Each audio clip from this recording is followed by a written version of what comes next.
Oui, c'est une ouverture avec des hypothèses qui sont quand même tout de même assez innovantes, hein, en tout cas en philosophie sur cette question du temps, me semble-t-il, avec beaucoup de choses peut-être à interroger. Bon, sur la façon dont on peut réagir à l'accélération du temps et notamment à la question de finalement effectivement, ce développement des mouvements slow, effectivement, on en a déjà parlé, moi, un autre avis, hein, mais sur cette question-là, qui est d'ailleurs contenu chez Rosa, hein, qui lui-même dit que la solution n'est pas de remplacer la norme silencieuse de l'accélération par une autre norme qui serait celle du ralentissement. Et il pense lui-même que les oasis, qu'il appelle les oasis de décélération, ne sauront en fait que entretenir encore plus, pour lui, la société de l'accélération. Et quand on regarde l'histoire du mouvement slow food, qui est un peu le mouvement père de tous les mouvements slow, c'est vraiment pas un appel au ralentissement aussi, c'est plutôt un appel à l'attention aux choses justement, et notamment dans ce cas-là à l'alimentation. Mais bon, ceci dit, voilà, sur la question effectivement, est-ce que ces mouvements s'inscrivent toujours ou pas dans le temps linéaire, je crois que vous avez quand même tout de même raison, mais on peut en faire une autre interprétation. Bon, moi, j'aurais plein de choses à dire. Je vais peut-être plutôt laisser la parole au public. Oui. Oui, merci de cette très belle conférence sur ce sujet. Effectivement, je crois qu'on est marqué philosophiquement, on est marqué techniquement par le temps, mais on est marqué biologiquement aussi, vous le remettez à la fin. Et je ne suis pas certain qu'on manque des outils pour comprendre tout ça actuellement. On commence à avoir une certaine idée des lois de la complexité, on commence à avoir un certain nombre de théories qui viennent construire un artifice, un monde autour de cette compréhension, et en particulier autour de la fractalité des interactions complexes, des cycles que vous mentionnez, c'est-à-dire que dans la nanoseconde comme dans les échelles des cycles de Milankovitch, on est la résultante de tout ça, des accélérations qui se passent à certaines échelles mais pas à d'autres. D'autres sont immuables, semble-t-il. Mais cette compréhension qui progressivement vient petit à petit, forcément de la technologie et de la science qui en dépend, nous donne petit à petit quelques clés de lecture. Et il me semble que ce n'est pas tant sur celui-là où on a effectivement à diffuser cette option que vous prenez, et que je suis totalement, y compris sur les idées de biométrie, c'est plus sur le décalage qu'on va avoir entre la compréhension de ces éléments, et donc d'une partie de ce qui fait l'ensemble de nos trajectoires, individuelles, organiques ou pas, et surtout l'absence de capacité d'action dessus si ça devient ce qu'Hervé Le Treut en donne au fur et à mesure. C'est-à-dire que la difficulté à dire on commence à comprendre, mais on voit bien que ces tendances-là du business as usual, principalement sur les 40 ans où l'Anthropocène commence à se marquer successivement depuis le rapport Meadows jusqu'à sa réévaluation il y a 5 ans, si on a un tel décalage entre la compréhension des choses et l'absence de clés, y compris jusqu'à la COP 21 du mois de décembre, ça risque d'être assez perturbant pour l'ensemble de nos sociétés. Et il me semble que l'un des dangers est aussi là. C'est un des dangers. Vous évoquiez tout à l'heure les outils mathématiques pour penser la complexité de ces croisements de trajectoires. Effectivement, ce sont des outils mathématiques. Et je m'interroge sur leur pertinence. Je veux dire, qu'est-ce que ça va donner? De nouveau de l'anticipation? De nouveau des scénarios? Et quel type d'anticipation ça va donner? Alors qu'il me semble que ce dont on manque profondément, ce sont des concepts. On évoquait ce matin le langage, l'importance du dire en langage profane, enfin en langage vulgaire, en langage vernaculaire. Ce sera mieux que vulgaire. Voilà. Et parce que c'est la formulation dans le langage de tous les jours qui me paraît vraiment pertinente. Et comment penser, étant donné que le temps linéaire est l'impensé de notre culture et qu'on est modelé par ça, notre façon de penser est modelée, comment sortir de là pour trouver les mots pour dire qu'on est au carrefour de plusieurs temps. Alors, il y a des philosophes qui l'ont essayé, notamment Deleuze, Michel Serres, et je pense qu'ils ont fourni déjà quelques métaphores, mais c'est toujours des métaphores. Voilà. Et pour arriver à... Sur le décalage, ça, effectivement, le décalage n'est pas temporel, d'ailleurs. C'est un décalage conceptuel, même. Et c'est le gros problème aujourd'hui, à mon avis. Là, vous avez parfaitement raison. Oui, je vous remercie beaucoup pour votre exposé. Effectivement, il y a des enjeux philosophiques qui sont énormes, mais en même temps, est-ce que vous n'avez pas le sentiment que, avec la problématique notamment écologique, sur le plan collectif, est-ce qu'on peut se payer le luxe de renoncer à la flèche du temps quand on sait l'urgence que cette flèche met en évidence? Alors, effectivement, probablement que sur le plan philosophique et sur le plan individuel, il y a à redécouvrir d'autres rapports au temps.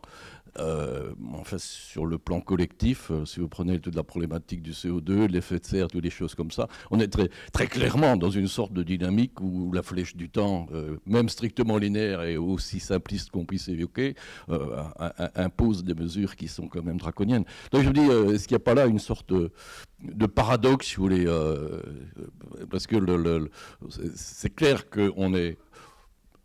La flèche du temps est l'impensé, si vous voulez, mais enfin bon, c'est une dimension historique de la modernité et quand même une prise de conscience assez lointaine, mais en même temps, il y a l'urgence. Au fond, la question, c'est l'urgence. Comment on gère l'urgence ? Il n'y a pas l'époque du temps linéaire et l'époque du clash des temporalités, puis l'époque des temps multiples. Ce sont des modes ou des schémas qui coexistent aujourd'hui dans la société.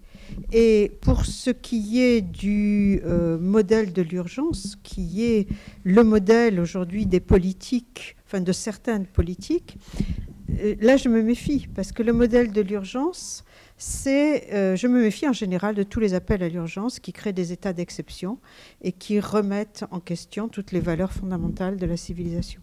Au nom de l'urgence, on fait toujours des restrictions de ce qui importe, de ce à quoi on tient le plus.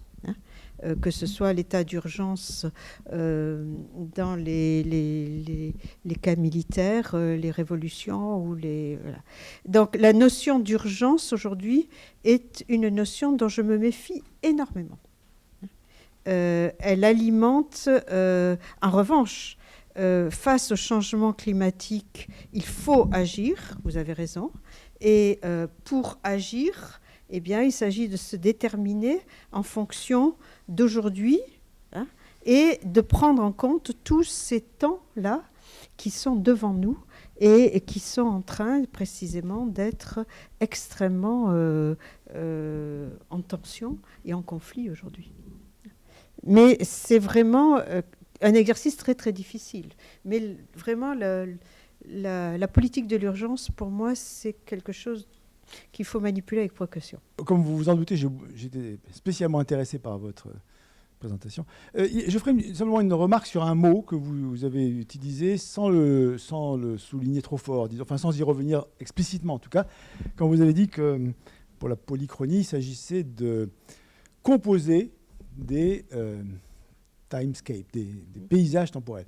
Ça m'intéressait que vous utilisiez ce mot-là de composition, en l'entendant non pas simplement comme une organisation, mais j'entends, moi, la composition comme travail artistique, si je peux dire, comme compositeur.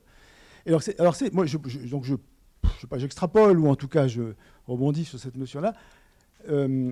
Si l'enjeu, c'est la polychronie, ça me plaît bien, enfin, en tout cas, peut-être que certains peuvent le discuter, mais moi, ça me paraît un très intéressant horizon. En effet, premièrement, on pourrait se dire qu'il s'agit, avec la polychronie, non pas simplement d'une œuvre, d'un travail de connaissance ou de réflexion philosophique et éthique, mais d'un travail pratique, si je peux dire. Il y a une pratique au sens, alors, à la fois artistique ou... Bon, donc, composons des paysages. Et ça m'amène non seulement, en quelque sorte, à inviter à regarder du côté des compositeurs, en quelque sorte, au sens large du terme, mais également à se demander s'il n'y aurait pas aujourd'hui un programme de travail de la composition populaire. Enfin, au fond, nous sommes tous des compositeurs. Oui, nous sommes tous des compositeurs polychroniques, enfin de paysages temporels. Chacun s'arrange plus ou moins. Alors, on peut dire que, comme dit Hartmut Rosa, qu'on est écrasé, qu'on n'arrive pas à composer, enfin qu'on on a une composition sous contrainte énorme, il n'y a que 24 heures, etc. Bon. D'ailleurs, l'art naît de contraintes et meurt de liberté, comme disait Paul Valéry, donc qu'il n'y a que 24 heures, ça nous rend encore plus créatifs comme compositeurs chroniques ou polychroniques. Mais en tout cas, je trouverais intéressant de lancer un grand programme d'études de la composition vernaculaire. Non seulement nous sommes tous des compositeurs, mais les vivants qui nous entourent sont tous des compositeurs, au même titre que nous. Les choses inertes sont aussi des compositeurs. Je prends un exemple. Nous composons quotidiennement avec les bactéries qui habitent notre intestin. C'est une composition.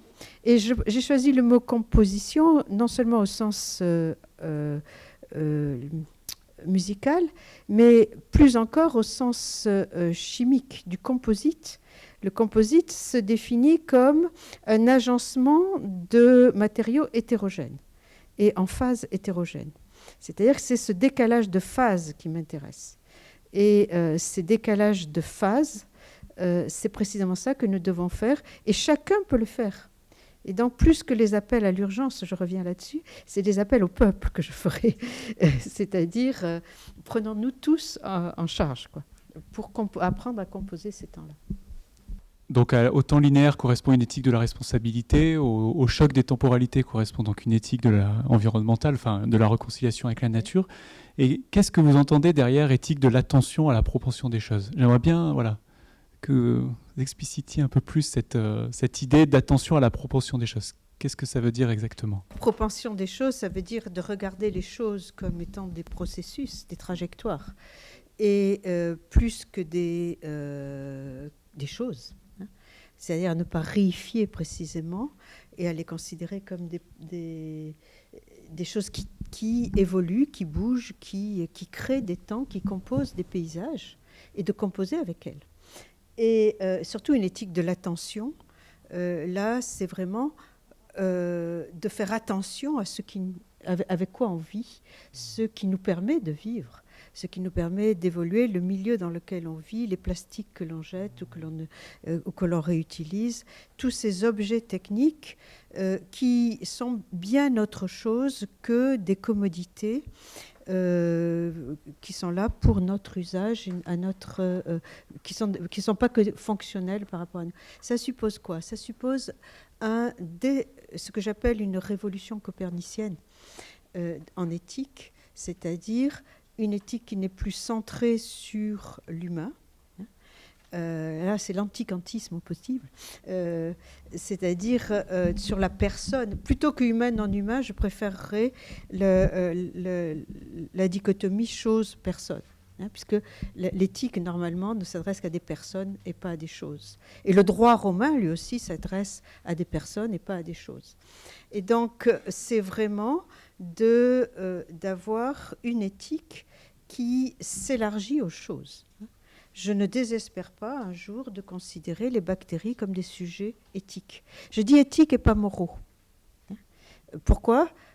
Parce que l'éthique, c'est justement quelque chose qui n'est pas un jugement de valeur comme la morale. Au nom de valeurs transcendantes, je dis ça c'est bien, ça c'est mal. Ça c'est la conception kantienne de l'éthique ou de la morale. Et je prends éthique plutôt, là je me réfère à la fameuse, un cours de Deleuze sur Spinoza, qui est en ligne, vous pouvez le trouver, où il dit, je rapproche éthique d'éthologie. L'éthologie, c'est l'étude des manières d'être et de se comporter. Voilà. Et donc, une éthique des choses et la valeur éthique des choses, ça, oui, c'est quelque chose que... Et d'être attentif à ces manières de se comporter, à ces manières d'évoluer, de bouger, voilà, c'est ça. C'est ce genre d'éthique-là qui pourrait, me semble-t-il, et c'est pour ça que c'est une éthique de l'attention. Est-ce qu'à éthique de l'attention, on ne pourrait pas rajouter, sinon substituer, poétique de la lecture? Why not? Si on reste dans le registre du discours. Mais là, on est vraiment dans l'action. Sur le plan philosophique, est-ce que ce n'est pas le rôle de l'artiste, précisément, de réinstaurer un rapport juste, entre guillemets, de justesse, pas de justice, un rapport juste avec les choses. Je pense notamment, même Heidegger, qui pourtant, qu'est-ce qu'une chose? Il y a tout un texte sur la chose qui est tout à fait intéressant. Mais en même temps, est-ce qu'il ne faudrait quand même pas quelque part distinguer ce rapport à la chose et dans la découverte d'une chose du rapport à l'éthique?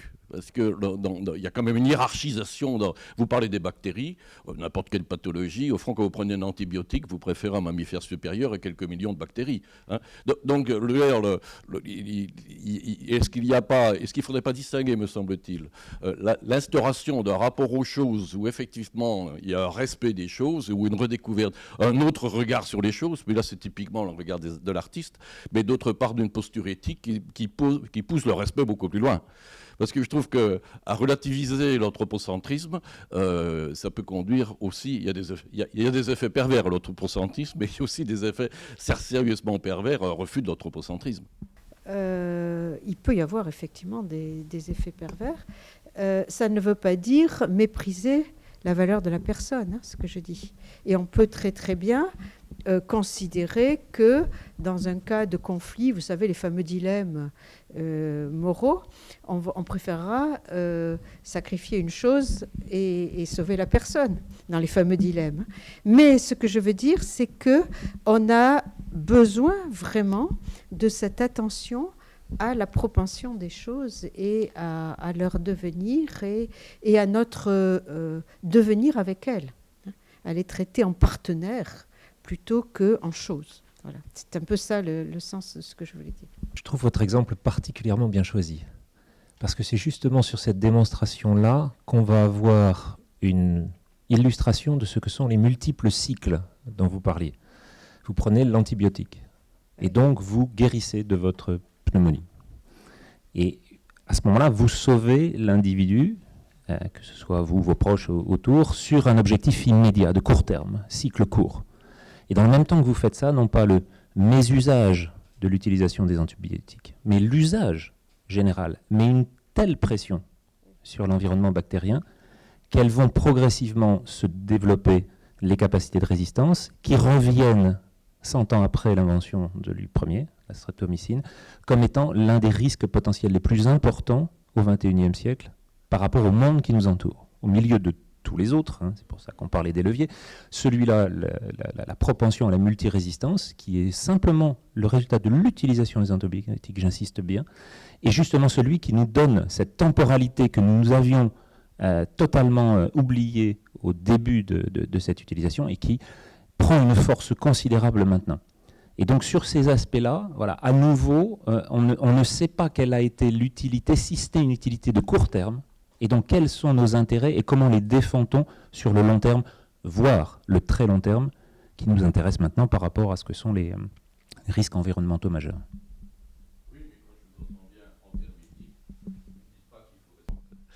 Donc, je veux dire, si on parle en termes éthiques, j'admets qu'en termes techniques, je connais la problématique de l'antibiotique, et effectivement, d'une certaine manière, il y a la nature s'adapte, grosso modo, et donc il y a une adaptation et une résistance des antibiotiques. Ok. Mais lorsque vous tenez un discours tel que celui-là, c'est un discours strictement anthropocentrique. Le problème, la nature l'adapte, vous regrettez que la nature s'adapte. Au fond, on ne souhaite qu'une chose, c'est qu'elle ne s'adapte pas. On n'est pas dans un registre de respect de la bactérie, on est dans un registre de respect de l'humain, et on regrette que la bactérie s'adapte. Moi, je fais plus que constater que les bactéries sont capables de s'adapter. Je le regrette profondément. Parce qu'au moins, si elles ne s'adaptaient pas, on ne serait pas ennuyé de devoir inventer de... Mais pourquoi avoir peur de poser une éthique de type on vit là-dessus. Il y a des effets pervers de l'anthropocentrisme, mais aussi des effets... Qu'on ne vienne pas dire qu'une bactérie est aussi respectable que l'humain. Non, ça moi, ça me paraît intenable. Même la peste. Mais qu'est-ce que c'est que la peste ? Regard croisé, la peste, c'est tout simplement la lutte d'une population de bactéries ou d'autres trucs contre des humains. D'un certain point de vue, j'ai un respect. C'est une merveille de la nature, la bactérie. Les bactéries en général. Vous êtes biologiste. Entre s'émerveiller devant quelque chose et lui accorder autant de valeur qu'un humain, on n'est pas dans le même registre. Et pourtant, elles vous permettent de vivre et de manger. Et vous ne pourriez pas vivre et manger L'idée sans ça. peut- Oui. La notion d'éthique vient en premier. La première est celle de l'observation, me semble-t-il, et c'est cette observation que je fais dans un premier temps. La seconde est celle que vous mettrez, que Benson-Vincent souhaitera mettre pour aller jusqu'aux arguments éthiques et pas, elle l'a bien précisé, jusqu'aux arguments moraux. Et donc là-dessus, nous construirons nos valeurs pour savoir comment nous défendre. Mais la question du biomimétisme, pour savoir si on pourrait s'inspirer, si nous pouvions nous inspirer de ces qualités d'adaptation de la bactérie par rapport à ce que sont les mondes de résistance et de lutte qui sont à l'intérieur de nous et à l'intérieur de nos sociétés, voilà un des points sur lesquels on a peut-être encore des progrès à faire. C'est juste là-dessus que je mets le doigt. Je ne défends pas ni dans un sens. Par contre, ce que je dis, c'est que ces temporalités-là nous ont échappé. Et du coup, maintenant, elles reviennent en force et on commence à les comprendre. Voilà, c'est seulement là-dessus que je veux positionner ce discours. Bien. Vous vouliez dire un mot pour conclure ? J'ai bien aimé le débat sur les bactéries. Bon, merci beaucoup Bernadette Benson-Vincent.